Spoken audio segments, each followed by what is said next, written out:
ঘর থেকে রান্নাঘর পর্যন্ত প্রত্যেকটা কাজ মহিলাদের একার হাতে করতে হয়। সমস্ত কাজ করতে হয় বুদ্ধি দিয়ে। বুদ্ধি দিয়ে কাজ না করলে দিনের শেষে নিজেদের জন্য কোনো সময়ই আমরা রাখতে পারবো না। আর তার জন্য জানতে হবে নানান ধরনের টিপস। আজকে সেই রকমই বেশ কিছু জানা অজানা টিপস তোমাদের সাথে শেয়ার করব, যেগুলো দেখলে আমাদের পরিশ্রম কম হবে, সময় নষ্ট কম হবে আর বেঁচে যাবে সংসার থেকে অনেকগুলো টাকা। চলো তাহলে আজকের ভিডিওটা শুরু করে দিই। তো বন্ধুরা দেখো, গাছ কিন্তু ছোটখাটো আমরা প্রত্যেকেই লাগাতে পছন্দ করি। আর আমরা প্রত্যেকেই জানলার মধ্যে বেশ কিছু ছোটখাটো গাছ লাগিয়ে থাকি, যাতে আমাদের ঘরটা অনেকটা ফ্রেশ লাগে। আর এই গাছের গোড়ায় অনেক সময় দেখা যায় যে পিঁপড়ে হয়ে যায়, বা জল দেওয়ার পরও মাটিটা ড্রাই হয়ে রয়েছে। বিশেষ করে শীতকালে কিন্তু গাছ অল্পতেই নষ্ট হয়ে যেতে শুরু করে। পাতা ঝরে যাওয়ার সময় থাকে বলে মনে হয় এই সমস্যাটা হতে থাকে। তো আমরা কিভাবে গাছের যত্ন নিতে পারবো, তার জন্য কিন্তু আমরা বাজার চলতে নানান রকম ফার্টিলাইজার কিনে আনি। তো ছোটখাটো গাছগুলোয় অনেক সময় হয় যে ফার্টিলাইজার দেওয়ার প্রয়োজন পড়ে না। কিন্তু এই যে গাছের গোড়ায় পিঁপড়ে হয় অনেক সময়, এইগুলোর জন্য আমরা কিভাবে কি করব? তো এখানে আমি নিয়ে নিয়েছি খুব সামান্য পরিমাণে চা পাতা। চা পাতা যদি আমরা গাছের গোড়ায় দিয়ে রাখি, তাহলে গাছের গোড়ায় কোনো রকম পিঁপড়ে আসবে না। চা পাতা মাটির তাপমাত্রা ঠিক রাখতে সাহায্য করে। এছাড়াও মাটিকে দ্রুত শুকিয়ে যাওয়ার হাত থেকে রক্ষা করে এবং গাছের গোড়ায় কোনো রকম আগাছা জন্মাতে দেয় না। আর গাছে কোনো রকম কীটপতঙ্গ আসে না। তো এইভাবে যদি আমরা চা পাতা দিয়ে সুন্দর মতো গাছটাকে সতেজ রাখতে পারি, তাহলে কিন্তু আমাদের বাজার চলতি আর কোনো কিছু কিনে দেওয়ার প্রয়োজন পড়বে না। আশা করছি টিপসটা কাজে দেবে। চলে গেলাম পরের টিপসে। বন্ধুরা, আমরা প্রত্যেকেই কিন্তু এই ধরনের ড্রাই ফ্রুট কেক খেতে ভীষণই পছন্দ করি। কিন্তু এই ধরনের প্লাস্টিকের কন্টেনারের মধ্যে যখনই এই ড্রাই ফ্রুট কেকগুলো পাওয়া যায়, তখন দেখা যায় যে আস্তে, আস্তে এই ফ্রুট কেকগুলো কিন্তু ড্রাই হতে শুরু করে। বেশিদিন রাখলে একটা শক্ত ভাব চলে আসে। এই কেকগুলো আনার পর যতটা নরম থাকে, ঠিক ততটাই কিন্তু আস্তে, আস্তে বেশ কয়েকদিনের মধ্যে শক্ত হয়ে যেতে শুরু করে। কেননা এই প্লাস্টিকের কন্টেনারে রাখা কিন্তু একদমই উচিত না। তাই আমরা অনেকেই আছি অন্যরকমভাবে স্টোর করি। কিন্তু যদি এইরকম প্লাস্টিকের বক্সেই আমরা স্টোর করতে চাই, তাহলে কিভাবে স্টোর করলে আর এই কেকগুলো নরম হবে না? তার জন্য বক্সের মাপ মতো আমি এখানে পেপার কেটে নিয়েছি। তোমরা চাইলে ফয়েল পেপার ব্যবহার করতে পারো। তো প্রত্যেকটা লেয়ারে কিন্তু এরকমভাবে পেপার দিয়ে তার উপর কেকগুলোকে যদি রাখি, তাহলে কেকগুলো খুব তাড়াতাড়ি ড্রাই হবে না আর সুন্দর মতো নরম থাকবে, কোনো রকম হাওয়াও ঢুকবে না।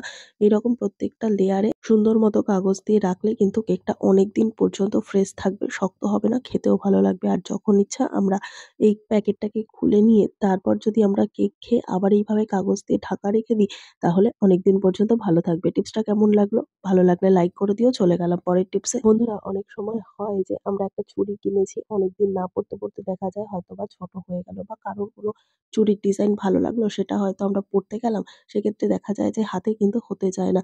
আর শীতকালে এরকমভাবে চুড়ি পরতে গেলে অনেক সময় হয় হাতে এতটাই শক্ত হয়ে থাকে যে ঠিকঠাক মতো তো আমরা চুড়ি পরতে পারি না। সাথে কিন্তু হাতটাও কেটে যাওয়ার একটা ভয় থাকে।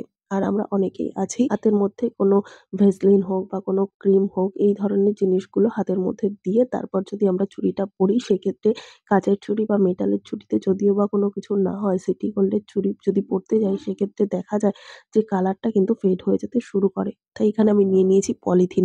পলিথিন এইভাবে হাতের মধ্যে পরিয়ে নিয়ে তারপর উপর থেকে যদি আমরা চুড়িটাকে পরি, তাহলে অনেক সহজে চুড়িটা পরা হয়ে যাবে। হাতে কোনো রকম কেটে যাবে না, ব্যথা লাগবে না, লালচে ভাব হয়ে যাবে না। সুন্দর মতো পলিথিনের সাহায্যে কিন্তু আমরা চুড়িটা পরে নিতে পারবো। তো দেখতে পাচ্ছ যে চুড়িটা আমার হচ্ছিলই না। হাতটা এতটাই শক্ত ছিল, কোনো রকম ক্রিম ছাড়া একটা টাইট চুড়ি কিন্তু এইভাবে আমরা পরে ফেলতে পারলাম। তো আশা করছি টিপসটা কাজে দেবে। চলে গেলাম পরের টিপসে।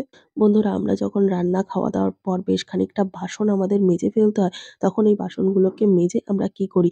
আমরা কিন্তু বেসিনের পাশে যে কিচেন স্ল্যাব আছে সেখানেই উপুড় করে দিই। না হলে আমরা ঝুড়ি ব্যবহার করি, যে ঝুড়ির মধ্যে রাখলে বাসনের জলটা পুরোপুরি ঝরে যাবে।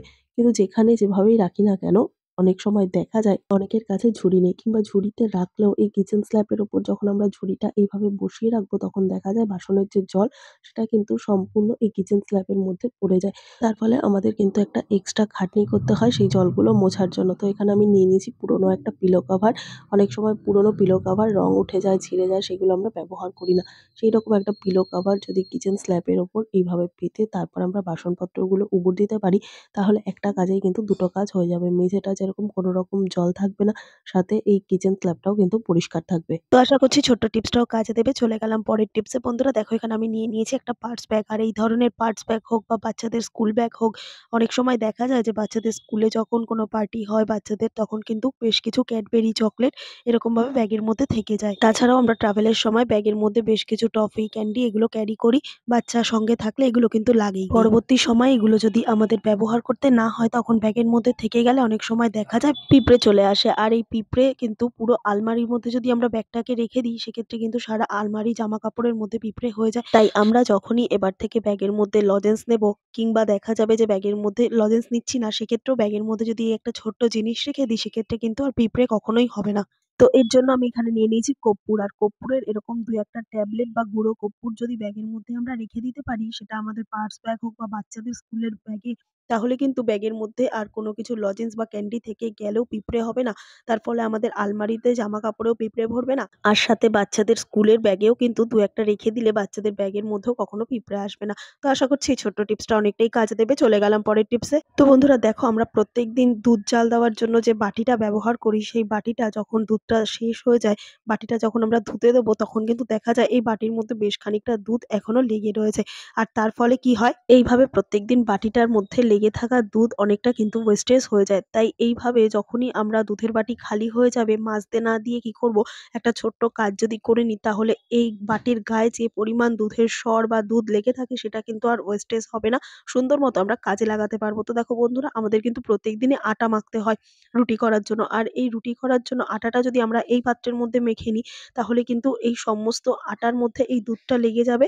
তারপর আমরা এই বাটিটাকে ধুতে দিয়ে দেবো। আর যদি ফ্রিজে আটা মাখা স্টোর করা থাকে সেক্ষেত্রে সেই আটা মাখাটা বের করে নিয়ে এই বাটিটার মধ্যে বেশ খানিকটা সময় যদি মেখে নিই, তাহলে সম্পূর্ণ বাটির গায়ে লেগে থাকা দুধ বা সরটা আটার মধ্যে মিশে যাবে। কেননা আমরা অনেক সময় রুটি নরম করার জন্য জলের বদলে কিন্তু দুধ দিয়ে আটাটাকে মাখি।